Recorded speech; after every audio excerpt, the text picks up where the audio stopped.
கடமை தவறாமல் இருக்க வேண்டும், கல்வி அறிவை தேட வேண்டும், சொன்னபடி வாழ வேண்டும், சொன்னபடி நடக்க வேண்டும், திட்டமிடல் இருக்க வேண்டும், நேரம் தவறாமல் இருக்க வேண்டும்,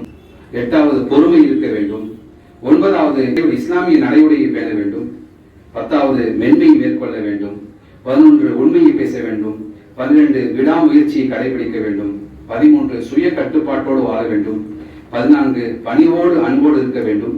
15 நேர்மையோடு இருக்க வேண்டும், 16 நீதியை நிலைநாட்ட வேண்டும், 17 பெருந்தன்மையை மேற்கொள்ள வேண்டும், 18 பொறுப்புணர்ச்சியோடு வாழ வேண்டும், 19 அமானிதத்தை பேண வேண்டும்,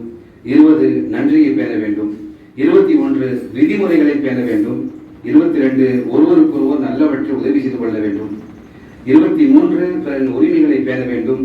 24 பிறரின் கண்ணியத்தை பேண வேண்டும், 25 ஒரே ஜமாத்தாக ஒரே தலைமைக்கு நாம் கட்டுப்பட வேண்டும். இதெல்லாம் இருக்க வேண்டிய பண்புகள்.